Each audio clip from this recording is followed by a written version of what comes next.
Là où l'école passe, la pauvreté n'est plus là, dit-il. Mais vous conviendrez avec moi qu'au Tchad, pour entrer à l'école, il faut d'abord ne pas être pauvre. Quelle ironie. Mesdames, Messieurs, on nous répète depuis des décennies que l'école prépare à la vie, mais à force de préparer, elle a oublié de servir le plat. Aujourd'hui, notre système scolaire ressemble à un vieux pick-up de 1975, jauni, poussiéreux et totalement déconnecté du menu du jour que sert la société moderne.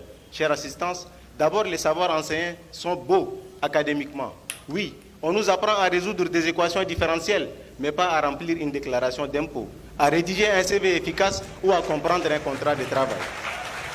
Un rapport de l'UNESCO, le même rapport qu'ils l'ont évoqué, révèle que plus de 60% des jeunes diplômés en Afrique centrale ne savent même pas comment chercher un emploi. On sort donc de l'école armée, mais pour une guerre qui n'existe plus.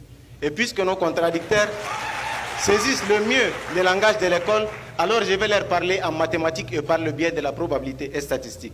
Imaginons que l'école et la vie soient deux événements aléatoires supposés corrélés. Si vraiment l'école prépare à la vie, alors la probabilité conditionnelle de réussir dans la vie, sachant qu'on a réussi à l'école, devrait être statistiquement proche de 1. Or, les données empiriques montrent qu'elle est parfois inférieure à 0,5. Autrement dit, réussir à l'école n'augmente pas significativement la chance de réussir sa vie. C'est comme deux droites parallèles, elles ne se croisent jamais, même par hasard.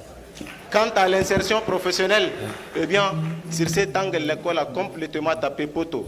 Au Tchad, le mot chômeur est devenu presque un titre officiel, parfois remplacé par l'expression plus polie, diplômé sans emploi. Alors de quelle vie parlez-vous? De la vie de chômage? Nous connaissons tous cette réalité. Au Tchad, même avec un doctorat, sans oncle général, tu finiras à vagabonder entre les carrés. Et ce constat n'est pas seulement anecdotique ou symbolique, il est aussi statistique. Un rapport d'Africa 24 TV publié en 2023 révèle qu'au Tchad, plus de 60% des jeunes diplômés s'initient bien malgré eux au noble art du chômage. Et comme si cela ne suffisait pas, la plateforme Réalité Info.com Tchad rapportait qu'à la FSSH, donc chez nos contradicteurs, plus de 400 médecins, oui, de médecins se sont attroupés non pas pour sauver des vies, mais pour tenter de réanimer la leur, celle d'une intégration à la fonction publique. Mais diantre, qui doit réanimer qui dans ce pays? Le médecin ou le chômage? En attendant une réponse, n'oublions surtout pas d'ajouter à ces 400 médecins, ces 3 futurs spécialistes, qui eux aussi sont prêts à prêter serment.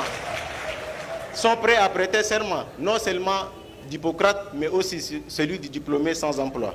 Quant à moi, Tidjani Kalambré, malgré l'affection que j'ai pour mes débatteurs, je n'ai qu'un seul serment.